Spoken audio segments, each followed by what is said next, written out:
Сайн байцгаана уу, бүгдэнд нь энэ өдрийн мэндийг хүргэе. Өнөөдрийнхөө бичлэгээр Bon Appetit Your Majesty буюу сайхан хоолоороо эрхэн дээдсэд цувралын тухай болон цувралын бодит түүхийн тухай ярилцах болно. Уг цуврал нь саяхан Netflix дээр нээлттэй хийсэн даруйда дэлхийд болон Азийн олон оронд хамгийн өндөр үзэлттэй цувралаар шалгарсан байна.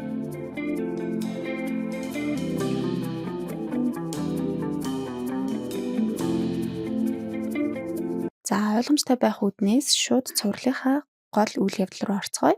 Манай гол дүр болох 2025 онд амьдарч буй тогооч Юнжио маань Франц улсад нэгэн дээд зэрэглэлийн тоочийн тэмцээнд төрүүлээд буцаж эх орн руугаа нисэж явах замдаа аавдаа зориулж авч явсан нэгэн чусооны үеийн судрал болон нар эртэлтийн тусламжтайгаар цаг хугацаагаар аялж өнгөрсөн лөө очдог ийм маш сонирхолтой цуврал байгаа.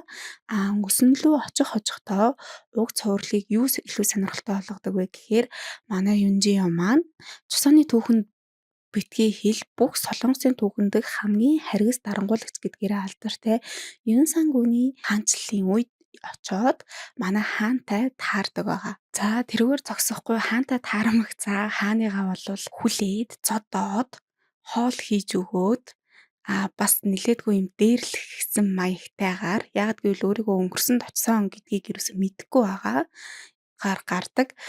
Тэгээд манай хаан маань өөрийгөө би болвол энэ орны хаан гэж маш олон удаа хэлсэн боловч Юнжи маань сэтгцийн өвчтэй хүн байна гэж боддог. Манай хаан маань эцсийн аргаа хэрэглээд өөрийнхөө одоо хуцан дээрх луугийн хатгамлыг харуулдаг. Тухайн үеийн чусаанд бол зөвхөн хаан болон хааны гэр бүлийн хүмүүс л луугийн хатгамалтай хувц өмсдөг байсан байгаа. Ингээд луугийн хатгамалтай хувц өмссөн байгаагаа харуулхад мэдээж манай Юнжио маань энийгээ өнгөрөхөөс биш яах вэ? Яагаад гэвэл энэ хувцсыг 10,000 воноор жуулчдад түрээсэлтгээ. Жуулчд ирээд өмсч үзэх маш дуртай байдаг гэж хэлдэг.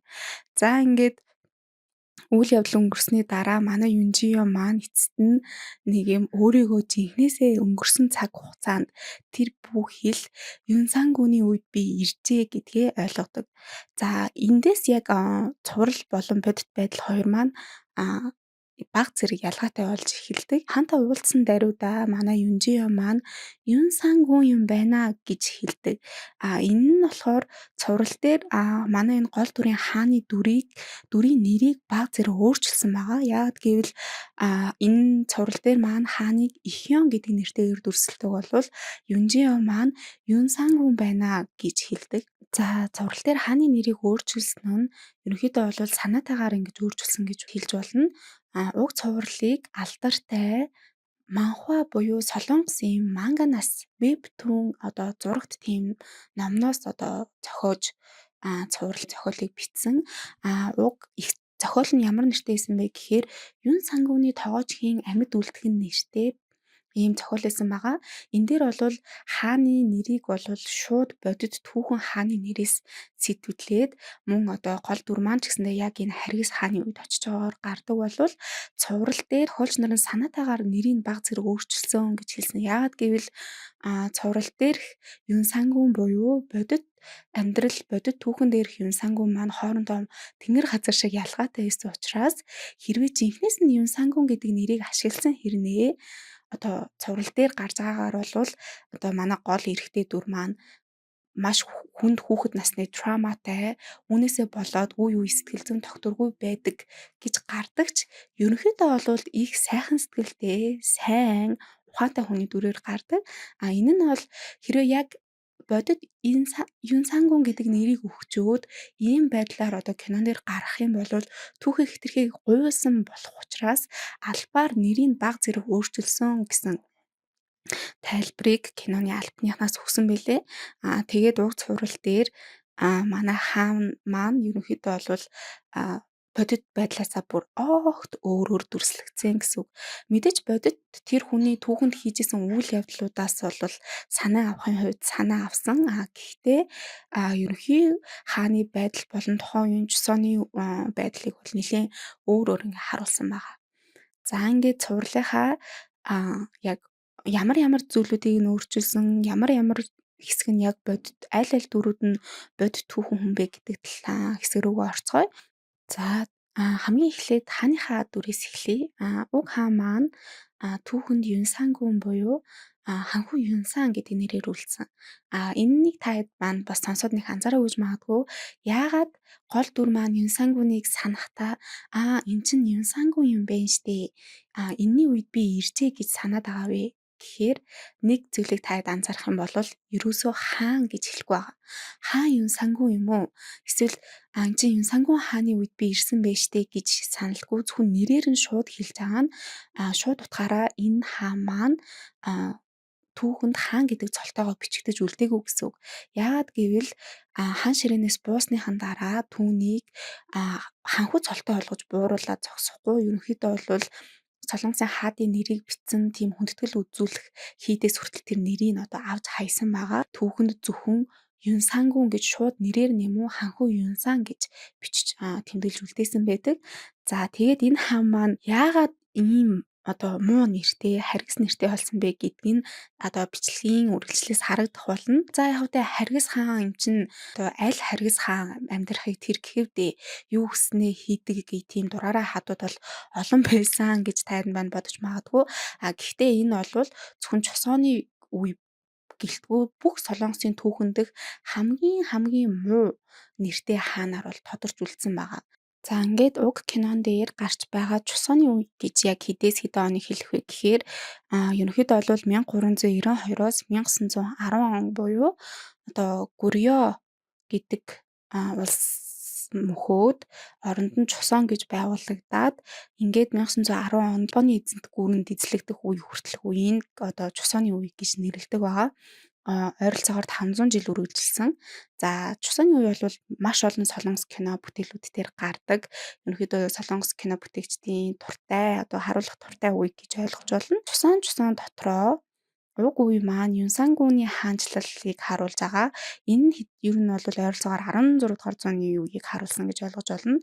Бас нэгэн сонирхолтой баримтыг дурдах юм бол бидний сайн мэдих хичнээн танил алдарт дээд жангүм цуврал болон өнөөдрийн ярьж байгаа Bon Appetit Your Majesty буюу сайхан олоор эрхэм тэзий цуврал хоёр маань нэг цаг үеийг харуулсан буюу цаг хугацааны үед давцдаг гэж ойлгож байна. Жангүм киноны эхлэл хэсэг болон энэ Bon Appetit Your Majesty киноны төгсгөл хэсэг хоёр бол ерөнхийдөө бол нэг цаг үеийн чусааныг харуулсан гэсэн байсан. Ингээд гол дүр болох Юнсангүнаас эхлэе. Юнсангүн нь чусооны 10 дахь хаан гэж нэрлэгддэг бөгөөд 1494 онд 18 наснда хаан ширээнд суугаад 1506 онд нас урсан буюу ерөнхийдөө бол 12 жил хаанчилсан гэж үздэг. Түүний хаанчлалын жилүүд бол маш хар бараанаар тэмдэглэгдэн үлдсэн байдаг. Сурлын гол дүр маань бодит хүн байсан бахнэ. Одоо би та бүхэнд сурал дээр харж байгаа дүрүүдээс аль нь бодит биш вэ гэдгийг хэлж өгье. За мэдээж Юнсангүн хаанаас одоо жишээ авсан Ихён хаан маань бол бодит хүн байсан байна. Мөн одоо хатан эмээ буюу Инзүү хатан бол бодит дүр байсан. Тэр бүхэл одоо аавынх нь татвар гээд байгаа Жон Ан татвар гээд энэ хоёр татвар бол бас бодит хүн байсан байгаа. За тэгээд мэдээж Кан татвар гээд одоо цуврал дээр одоо хааны хайртай татвар гэж гардаг. Энэ татвар бол ерөөдөө бол нэрийн баг зэрэг өөрчилсөн зүйл бүр огт өөр дүр гэж бас хэлж болно. Бодит түүхэндээ Юнсангүний хайртай нэг татвар байх үед байсан. Түүнийг нь бол Женнаксу гэдэг нэртэй ийм татвар байсан бахны. Сайд нараас хид хідэн сайд бол бодит түүхэн хүний нэр байсан байгаа. Өөр маш сонирхолтой миний бодлоор бол за энэ зохиомл байхтай гэж бодсон боловч яг бодит байсан дүр бол энэ ордны жестер буюу одоо нөгөө хааны хувийн ийм салбтай ийм дүр байгаа. Энэ бол яг бодит бас байсан дүрээс сэтүүлж хийсэн юм билээ. Тэгтээ бол мэдээж яг ямар хүн байсан бэ гэдэг нь бол цуврал дээр нэлээд өөрчилж гарсан байдаг. За бүгдээрээ одоо цувралын гол дүр Юнсангүнийхаа яг бодит түүхэнд ямар хүн байсан бэ талаар нь ярьцгаая. Орчин үеийн Солонгосын эрдэмтэд түүхийн баримтууд болон судраас түүнийг судлаад шизофрентэй нэмээд сайкопат ийм зан төрхтэй хүн байсан байна гэдэг дүгнэлтэнд хүрсэн байдаг. Мэдээж одоо аль хүзээ нас орсон хүн дээр бол ийм сэтгцийн өвчний хонш тавих бол хэцүү. Гэхдээ эрдэмтэд одоо яг юу хийж исэн бэ? Ямар үед ямар үйлдэлүүд хариулт үзүүлжсэн бэ гэдгээс нь хамаарат ингэж тодорхойлдог. За тэгэхээр мэдээж уг хүн маань өөрөө төрөлхийн psychopath дээрээ нэмээд шизофрентэй байсан гэсэн дүгнэлт гарсан. Гэхдээ түүний энэ бүх шизофрен зэрэг одоо энэ сэтгцэн эмгэгүүд нь бол 100% яг өөрийнх нь буруугаас үүдэлтэй гэхэд бол маш хэцүү. Яагаад гэвэл түүний түүхийг хараад үзэх юм бол эцэг эхийнх нь одоо алдаатай шийдвэр болон одоо ингээд буруу өсгснөөс үүдээд энэ хүүхэд бол ийм болж хүмүүцэн байна гэдг нь бичлэгийн явцад улам тодорхойлох болно. Түүний хүүхэд насны тухай ярихын тулд мэдээж түүний ээжийн тухай бол ярих хэрэгтэй. Түүний ээжийг бол Юн хатан гэдэг. За Юн хатан түүхэнд бол одоо хэрэгм зэрэгээ алдсан Юн хатан гэж одоо бичигдэж үлдсэн. Тэр бол Чусооны 9 дахь хаан болох Сонжон хаантай 1476 онд гэрэлсэн байгаа юм. Өөрөө бол Сонжон хааны 2 дахь эхнэр байсан. Сонжон хаан өмнөх буюу анхны эхнэрээсээ бол хүүхэдтэй болж чадаагүй. Тэгээд тэр анхны эхнэр нь нас осны дараа одоо энэ Юн хатантай гэрэлсэн байгаа. Юн хатан бол өөрөө маш үзэсгэлэнтэй тийм хатан байсан гэж түүхэнд бичигдсэн байдаг. Гэхдээ Юн хатан бол түүхэнд сэтгэлзэн хувьд бол маш тогтворгүй. Дээрэс нь нэмээд маш хартай ийм эмэгтэй байсан гэж бичигдэж үлдсэн байдаг. Ерөнхийдөө бол тэр хааныгаа бусад одоо ийм татваруудтайгаа хардаад ерөөсөө тайван байлгадаггүй. Байнга хил ам таталж идэг огцом ууртай ийм хатан байсан байгаа. 477 онд бол одоо энэ хэрээс хэтрэлтэнд бүр туйлдаа хүрээд хааны нэг татварыг одоо хорлох гэж оролдсон байгаа. Тэгээд тэр нь баригдаад тэгээд бүр хаантайгаа нэг удаа ингээд маш аимшигтай хэрэлдэж байгаа үедээ уурандаа хааныгаа одоо алгатаад авсан. Тэгээ энэ нь ингээд бүр ингээд нүүрэн дээр нь мэдгэдэхгүй зайцсан цорин үлдээсэн.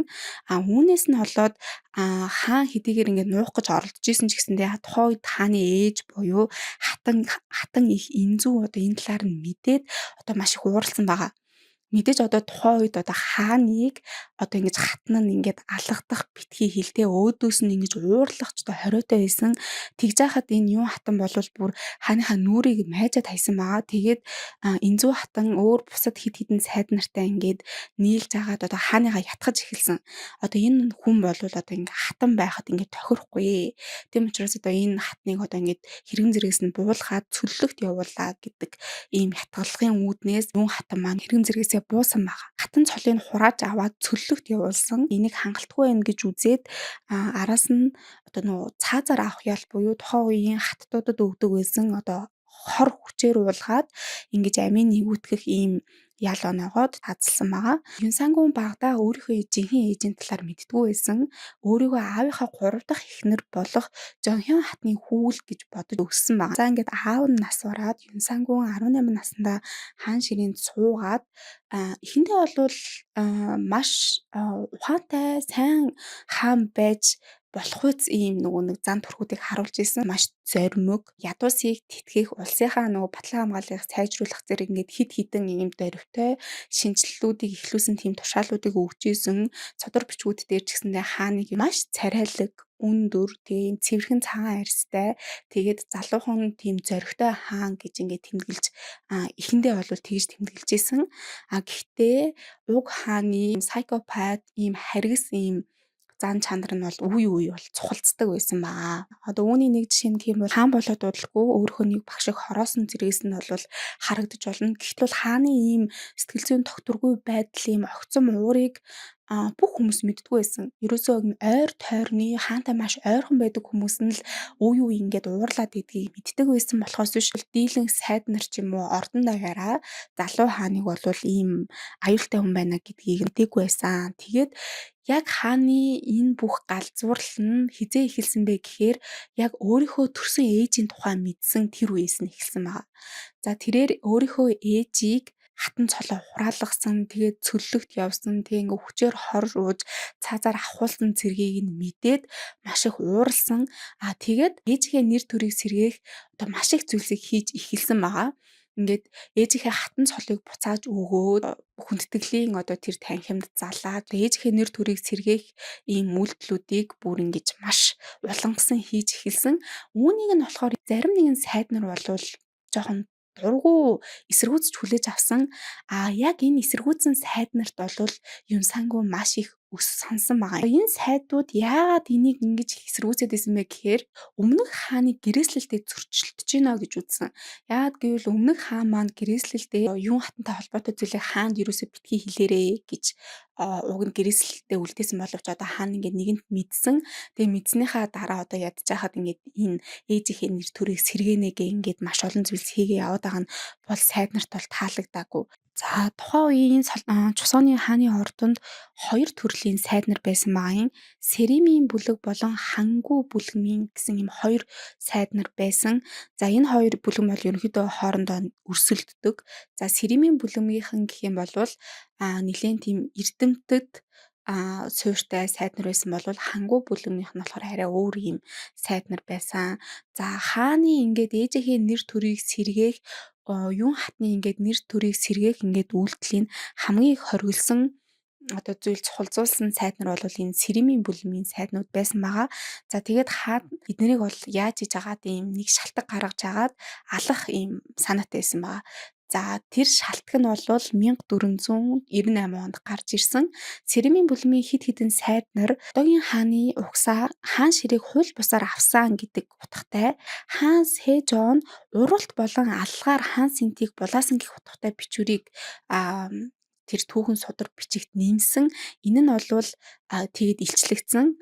Тэгээд Юнсангун буюу одоо эсрэг одоо бүлэм буюу Хангу бүлэмийнхэнтэй нийлээд энэ Сэримийн бүлмийн сайдууд бол шууд утгаараа улсаасаа урвсан гэдэг ийм одоо ял өгөөд за бүх сайд нарыг алсан байгаа энэ Сэримийн бүлгэмд харьяалагдах. За алхтаа бол зүгээр ингээд улсаасаа урвсан учраас та нарыг би ингээд цаазаар авах тушаал буулгаж байна гэж буулгаагүй. Энэ сайд нарыг маш аимшигтайгаар тамалж харгис хэрцгийгээр өөрөө бүр тэр цаазын ялд нь гар оролцож одоо цаазаар авсан. Зүгээр цаазлахгүй одоо бусад сайд нартаа одоо энэ бүх тамалж байгаа цаазаар авч байгаа процессыг хүчээр харуулсан байна. За тэгээд маш ийм аимшигтай зүйл байсан учраас зарим нэг хүн ингээд нүдээ ингээд буруулах харж чадахгүй тийм хүмүүсийг хүртэл бүр ингээд цаадалсан байгаа. За чи яагаад энийг ингээд харж чадахгүй байгаа юм? Чиний одоо ингээд сайн найз чинь байсан юм уу? Чиний талын хүн байсан юм уу гэдэг утгаараа тэр нүрээ буруулсан сайд нарыг хүртэл алаад эхэлсэн. За ингэхдээ бол нөгөө сайд нь Сэрийн бүлэмийн сайд байна уу? Хангу бүлэмийн сайд байна уу? Огт хамаарахгүйгээр шууд ингээд алж эхэлсэн байгаа. Энэ Сэрийн бүлэмгийн сайдуудаас бүр олон жилийн өмнө ингээд нас барсан сайд нарыг булшинаас нь ухаж гаргаж ирээд тэр нөгөө ясын ингээд бүр ингээд цаазаар авсан байгаа. Өгсөн үнийг хүртэл одоо 50 үлдээгээгүй гэж ойлгож байна. За энэ үйл явдлаас хойш Юнсангун өөрийн сайд түшмэдтэй итгэх итгэл бол алдарч эхэлсэн. Яагаад гэвэл ихэнх сайд нар нь аавынх нь үед буюу өмнөх хааны үед ямарваа нэгэн гавьяа байгуулад одоогийн энэ сайд түшмдийн албан тушаалд хүрсэн хүмүүс байсан учраас Юнсангуныг ихэнхдээ аавтай нь харьцуулж ингэж шүүмжлээд исэн байгаа юм. За жишээлх юм бол өмнөх хаан бол одоо ийм шийдвэр гаргахгүй байсан. Таны аав бол ийм асуудлыг одоо ингэж шийддэггүй байсан гэх зэрэгээр одоо Юнсангуны үдэс тайлбар тавьдаг байсан учраас Юнсангун өөрийнхөө ийм сайд нарт одоо итгэх итгэл нь алдарч эхэлсэн. За эднэр бол миний ийм надад үнэнч хүмүүс биш юм байна. Эсвэргээрээ эднэр бол нас орсон аавд маань ийм үнэнч хүмүүс юм байна. Эднэр бол бүгдээрээ одоо надад хэрэггүй хүмүүс юм байна гэсэн одоо ийм бодол одоо баг багаар төрж эхэлсэн байгаа юм. Тэгээд тэр бүхэл маш олон ийм аимшигтай зүйлс хийгээд ахаар нь тухайн үеийн тэргүүн тайган Ким Чусаг гэдэг хүн хаанд зөвлөгөө өгсөн байгаа. За энэ Ким Чусаг тайган болвол өмнө нь бүр 3 хааны нүүр үдсэн маш туршлагатай ийм хөгшин тайган байсан. Тэгээд тэр одоо Юнсангунд та одоо ингэ жоохон тайван байх хэрэгтэй. Одоо ингэ таны ингэж хийгээд байгаа юм чинь эргээд бол танд маш ийм аюултай нөхцөл одоо үүсгэж болно гэд ерөнхийдөө бол өөрт нь маш хэрэгтэй ийм зөвлөгөө өгсөн боловч хаан бол мэдээж энийг сонсож хүлээж авах ямар ч боломжгүй байсан.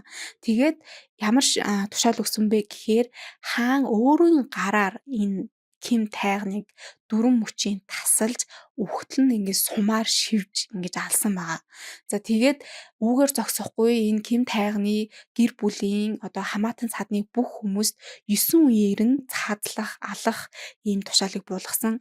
Тэгээд энэ тушаалыг өгчөөд сайд нар руугаа хараад та нар энэ тушаалыг шударга гэж бодож гин үү гэж одоо цайднаасаас асуусан. Тэгээд мэдээж энэ Галзуу хааны өдөөс одоо үг хэлж чадах хүн нэгч байгаагүй. Тэгээд ордон тэр хаяараа дуугүй одоо хааны шийдвэрийг дагсан байна. Юнсан гүн төрийн зөвлгөөнүүд дээрээ сайд нартаа бүр ийм бичсэн ийм самбарыг одоо зүүлгэхийг хүчээр шаардаж эхэлсэн.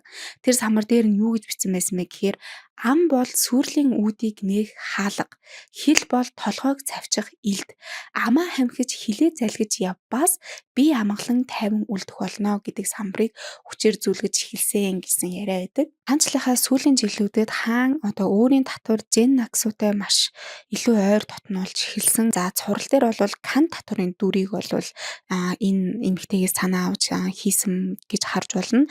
Жен Наксук нь бол уг гарвал нь тэмч тодорхой бус гэхдээ харц гаралтай ийм эмэгтэй байсан гэж бичигдсэн байдаг. Тэгээд тэрээр бол энэ Юнсангүнтэй хаантай маш хачирхалтай харилцаатай байсан. Зүгээр одоо нэг ийм хааны хайртай татвар ч юм уу ийм биш. Женаксуг Юнсангүний яг ээж нэм шиг ажилтдаг байсан. За тэгээд хаанд бол яг хүүдээ хандж байгаа юм шиг ийм хандлагаар ханддаг.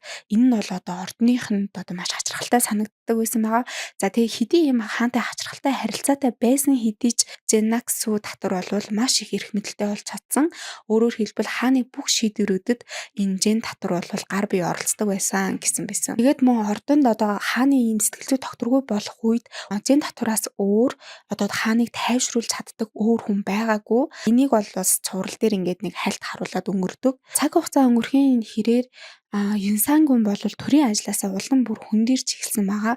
Тэрээр бол одоо ингээд зугаа цэнгэл ан гөрөөнд бол автаад өөр юм одоо юу ч хийхээ болсон. За тэгээд тэр Сэрэмийн бүлмийн сайд нарыг одоо ингэж толгой дараалан цаазлах үеэрээ бол тэрээр одоо энэ Солонгосын сайд одоо төрийн юм түшмтийг бэлддэг их сургууль байсан байгаа. Тэр сургуулийн нь бол бүх хүмүүсийг хөөж гаргаад тэгээд энэ их сургууль болон Ян Гаксу сүмийг бол өөрийн одоо хувийн тим эмсийн үрэлэн болгосон байгаа.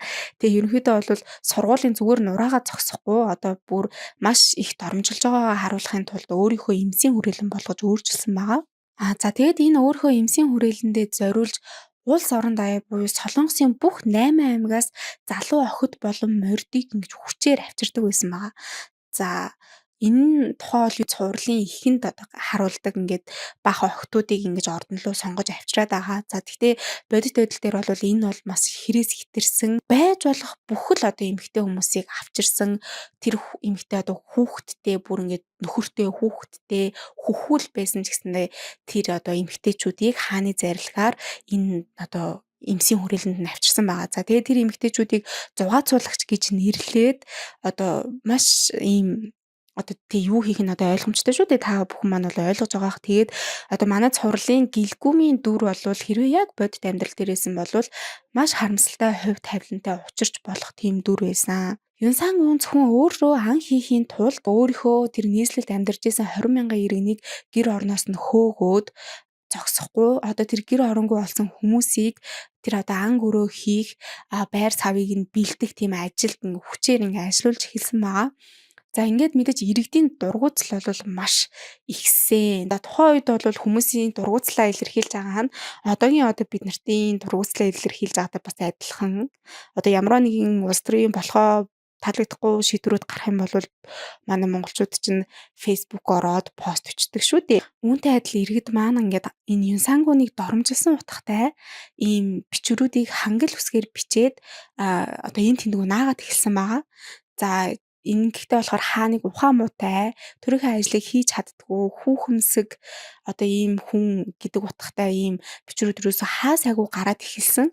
За тэгээд энэ бичвэрүүдийг хараад одоо хаа маань одоо за би ч одоо иргэдтэй ингээд таалагдахгүй болж байгаа юм байна шүү. Одоо анхаарах хэрэгтэй юм байна гэсэн одоо зөв зам руугаа явах бодол бол огт төрөөгүй. За тэр хүн оронд нь ямар шийдвэр гаргасан бэ гэхээр хангал үсгийг заах болон хэрэглэхийг хориглосон байгаа. За энэ бол яг солонгосчуудын хувьд бол одоо байж болох хамгийн гутамшигтай шийдвэрүүдийн нэг байсан. Яагаад гэвэл солонгосчууд бол энэ хятадын хан зүсгийг хэрэглэдэг байсан. Тэгээд мэдээж энэ хан зүсэг бол маш хэцүү учраас зөвхөн хаад юм уу язгууртнууд л сурдаг байсан байгаа. За энгийн иргэн ихэнх иргэд нь бол мэдээж уншиж бичиж чаддгүй байсан. За үүнийг одоо арилгахын тулд одоо солонгосын түүхэнд хамгийн нэр хүндтэй хаан гэгддэг Сэжүү хаан маань энгийн иргэд сурахад хялбар байх ийм хангил үсгийг зохиосон. Одоо солонгосчууд өөрийн гэсэн одоо бичиг үсгтэй болсон гэсэн үг. Үүгээрээ солонгосчууд маш их бахархдаг учраас Сэжүү хааны хөшөө, Сэжүү хааны хөрөг бол солонгосын мөнгөн тэмдэгтэр байдаг шүү дээ. За гэтэл одоо энэ гайхамшигтай ололт амжилт болох хангил үсгийн хүртэл ингээд хориглосон байна. За тийм учраас солонгосчууд бол энэ Юнсангүн гэдэг хаанда бол маш дурггүй. Яагаад одоо зөвхөн түүний хийсэн энэ харгас үйлдэлүүдээс нь олоод дургу биш.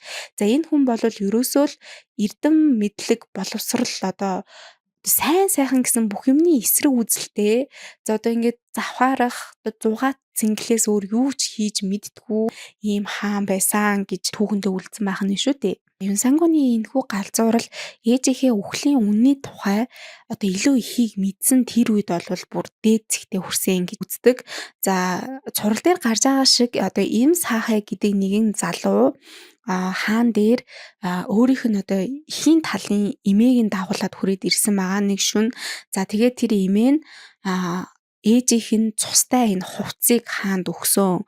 За тэгээд энэ үхвээрээ ээжийнх нь амьдралын тэр сүүлийн мөчүүд ямар аимшигтай өнгөрсөн бэ гэдэг талаар одоо хаанд хэлсэн байгаа. Энэ мэдээг сонсоод яг галзууртлаа уурлаад төвчээр нь тасарсан гэж хэлж болно. За тэгээд тэр бол одоо аавынхаа өмнөх татвар болох жон болон ан татваруудыг өөрийн гараар зодож алсан байгаа.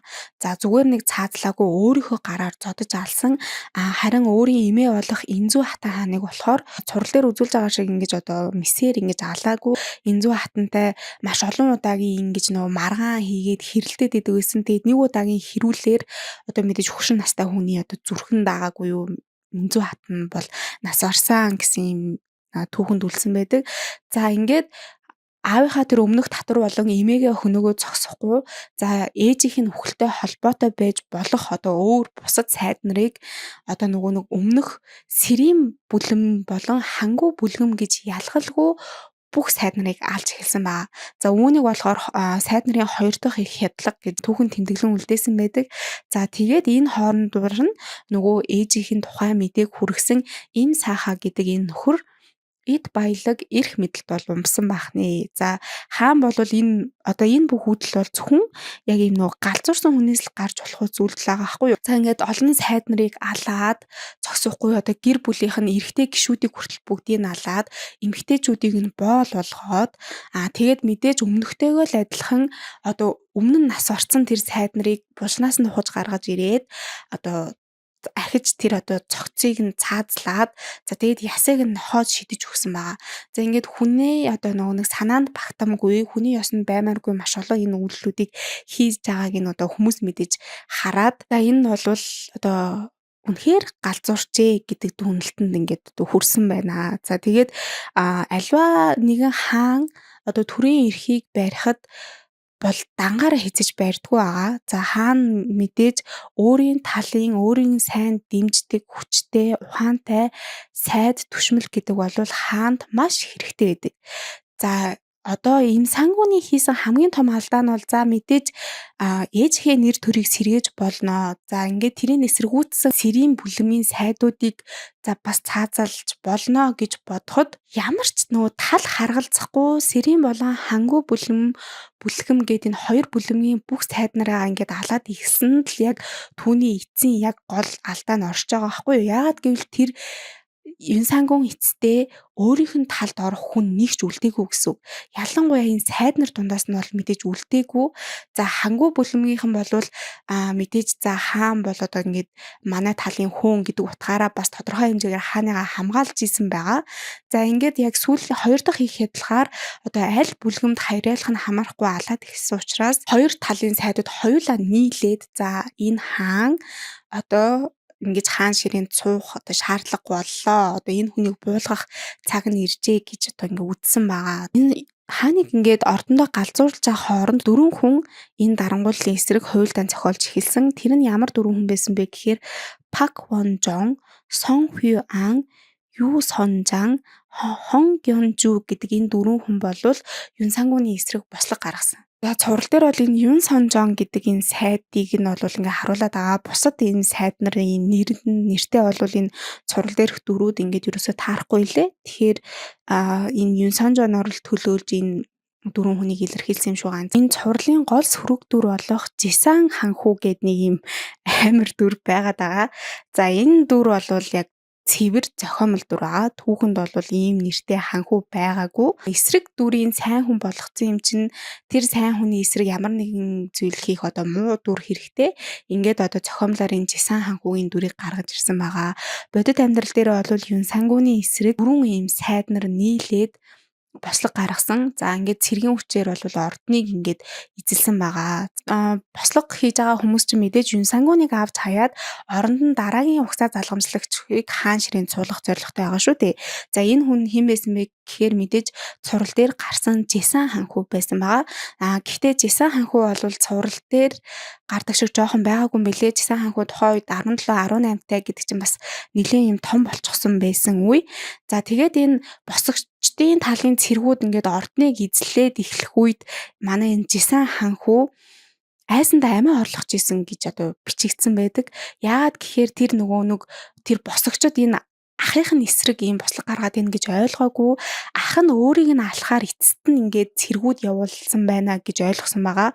Тэгэхээр ерөнхийдөө бол яг энэ Юн Сангууны эсрэг хийсэн бослоготой Жисан ханхүү бол яг өөрөө ийм шууд гар бие оролцоогүй гэсэн үг. За тэгээд өөрийг нь ингээ хаан болгох гэж байгаа гэдгийг мэдгүй ах маань одоо намайг ингээ эцэст нь ингээд алах нэ гэж айсандаа амиа орлогч исэн. За энэ үед нь ихнэр нь одоо орж ирээд одоо ятгаад одоо мэдээж энэ ах цан биш юм шиг байна те ингээд өөр юм болоод байна гэдэг үүднээс мартаж амиа хорлох одоо орлохыг болиулж чадсан байгаа. За тэгээд удалгүй энэ Жисан ханхүү маань Солонгосын буюу Чусооны 11 дахь хаан Жон болон одоо дараагийн хаан болсон байгаа. Босгочдод амжилттай ордныг эзлээд тэгээ Юн Сангууныг мэдээж барьж авсан. За тэгээд Юн Сангууныг хаан цолыг хурааж аваад буцаад ханхүү болгосон байгаа. За тэгээд ханхүү болгоод цөллөгт явуулсан. За тэгээд цөллөгт явуулаад удаагүй буюу ердөө 3-7 хоногийн дараа Юн Сангуун нас барсан гэдэг.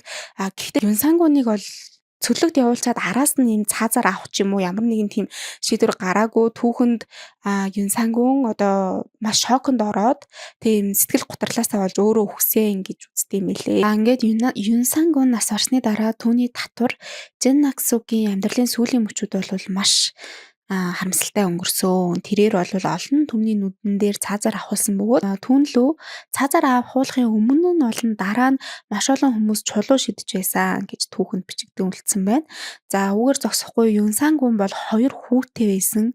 За тэр 2 хүү нь болохоор яг Юн Сангууны ээжтэй адил одоо хүчээр хор ууж цаазаар авахулсан байгаа. Үүнийг болохоор энэ Жисан ханхүү одоо нэг дараа нь хаан болсон Жисан ханхүү бол ийм тушаал өгөх бол маш дургүй байсан. Өөр бол энэний эсрэг байсан. Гэхдээ Юн Сангууны одоо эсрэг бослог гаргасан энэ 4 сайд бол одоо хааныг ятгахсаар агаад Юн Сангууны одоо бүх одоо үр удмыг ер нь бол тасалж гин гэсэн үг. Ингээд түүний үлдсэн 2 хүүг бол ингэж хор уулгаж алсан байна. Юн Сангууны араас хаан болсон энэ Жисан ханхүү буюу хаан Жонжоны амьдрал хаанчлал ахтайгаа харьцуулахад бол харьцангуй сайн хаан байсан гэж бичигдэж үлдсэн байдаг.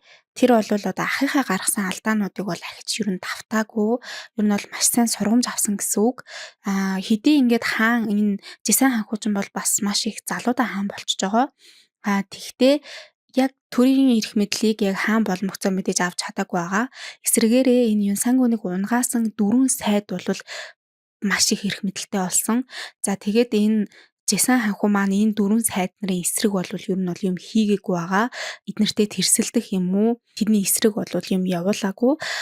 Тэгээд энэ 4 сайд байгалийнхаа замаар хөшрөөд бол нас барсны дараа одоо энэ залуу хаан маань тэр үед л яг өөрөө төрийн эрхийг гартаа авсан гэж одоо түүхэнд бичигдсэн байдаг бахны. За ингээд Юн Сангуун хааны гунигтай бөгөөд аимшигтай ингээд түүх одоо энэ хүрээд өндөрлж байна. Мэдээж ээжигээ мэдгүй өснөө дараад ээжийнхээ үхлийг мэдсэн нь бол өөрт нь маш том шок болсон.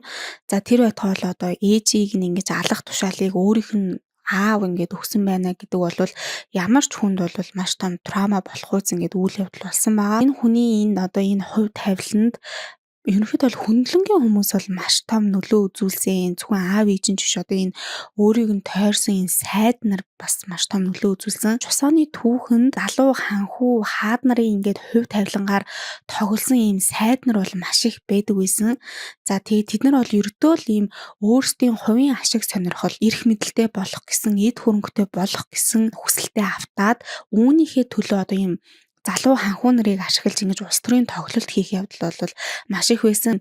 Юн сангууны хэрэгээс харагдаж байгаа одоо энэ Им Сахэ гэдэг энэ ээжийнх нь тэр цустай хуцыг авчирч өгсөн хүн болвол ердөө л өөрөө л одоо баяжих, өөрөө л эрх мэдэлд хүрэх ийм одоо харамсалтай зүйлсүүд болсон байдаг. За тэгэд мэдээд энэ бүх энэ төрийн тогтургүй энэ орой бусгай цагт хэн хохирж байна гэхээр мэдээж Солонгосын энгийн ард иргэд л хохирно шүү дээ. Энэ контентыг бэлтжиж байгаа үеэр би за аль дөрүүд нь яг бодит хүн юм байна, аль дөрүүд нь яг одоо ингээд зохиомл юм байна гэж судалгаа хийж байгаа явцад надаа энэ нэг ордны жестер буюу энэ хааны одоо салбтай гэдэг байгаа. Энэ дүрийг бол би ерөөсөө тийм бодит дүр гэж ерөөсөө бодоогүй. Энэ бол яг энэ кинонд зориулж гаргаж ирсэн дүр баха гэж бодсон чинь түүхэндээ энэ Им сангууны энэ хувийн салбтай гэд энэ бол яг байсан хүн юм бэлээ. Тэгэхээр ингээд харахаар энэ Им сангуун мэдээж энэ сайд түшимтдээ итгэх итгэл нь алдраад төрийн ажлаас холдохын хэрээр одоо ингээд өөрийн ингээд зугаацуулах ийм хүмүүсээр л өөрийгөө өрөөлөн хүрээлүүлсэн гэсэн үг. Өөрийнх нь энэ татвар байна. Тэгээд энэ өөрийнх нь хувийн энэ алиа салбтай байна. Тэгээд эцэст нь ингээд ийм хүнд ч хэрэггүй энэ хүмүүсээр өөрийгөө хүрээлүүлээд тэгээ ингээд дууссан ийм түүхтэй хаан байгаа байхгүй юу. Юн сангууны тухай улам маш их ийм кино ном зохиол гарсан байдаг. Тэгээ та хэрвээ за яг энэ хааны тухай илүү бодит түүхийг өгүүлсэн киног үзье гэх юм бол хит хитэн кино байгаа. 2015 онд гарсан Treacherous гэдэг ийм кино байгаа. За энэ нь бол нэлийн нэмэх 18 талдаа ийм кино. За тэгээд мөн 2005 онд гарч исэн The King and the Clown буюу хаан болон салбтай гэдэг энэ киногоо. За энэ киног бол би та бүхэнд үзээсэй гэж зөвлөж байна. Юн сангуун болон түүний хаанчлалын тухай нэлээд ийм бодитоор харуулсан ийм цуврал байгаа. За тэгээд та бүхэн маань илүү их мэдхийг хүсвэл эдгээр кинонуудыг сонирхоод үзээрэй. За тэгээд бичлэгээ маань үзсэн та бүхэнд баярлалаа. Лайк болон subscribe дарахаа мартваа. Мөн дараагийн дугаард ямар түүхэн киноны тухай болон бодит түүхийн тухай яриулмаар байгаагаа комент хэсэгт бичээд үлдээгээрэй.